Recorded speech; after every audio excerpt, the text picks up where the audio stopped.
Washington. The Trump administration said Thursday that 8.8 million people had signed up for health insurance through the federal marketplace, only slightly lower than last year's numbers when the open enrollment period was twice as long and heavily advertised.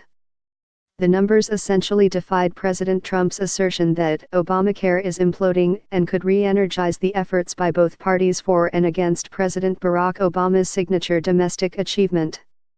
Seema Verma, the administrator of the Federal Centers for Medicare and Medicaid Services, reported the total in a Twitter post. She said her agency had done a great job to make this the smoothest experience for consumers to date. In the last open enrollment period, which was twice as long, 9.2 million people selected health plans through the federal marketplace created by the Affordable Care Act. Consumer advocates said they were pleasantly surprised to see how many people had signed up in the latest enrollment period. And the numbers could go higher. In some states that run their own exchanges, consumers have more time to sign up.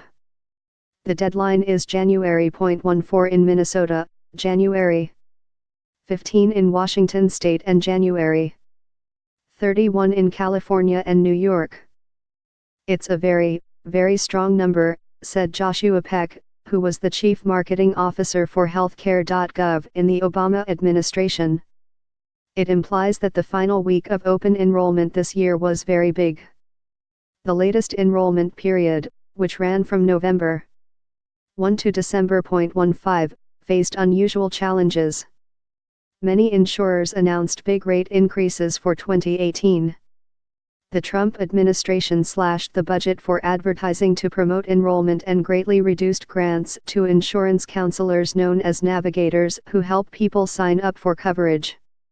In the first 9 months of this year, Republicans tried repeatedly to repeal the Affordable Care Act, continually criticized it and asserted that health insurance markets were collapsing.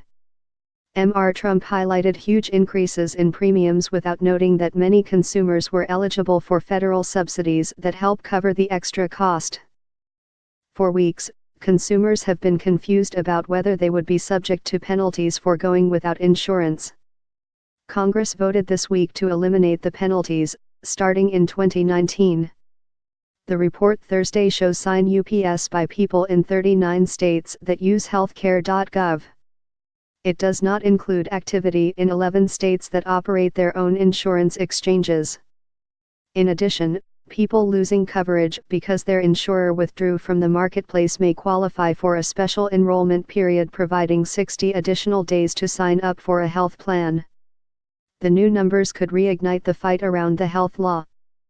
The tax cut that Trump will soon sign into law repeals the Affordable Care Act's tax penalties for most Americans who are not insured. The president said Wednesday that without the mandate, the health law is effectively repealed, a statement that is untrue given the law's expansion of Medicaid and the continuing demand for coverage. Senator Lindsey Graham, Republican of South Carolina, effectively pushed back on the president with a pledge to try again to repeal the law.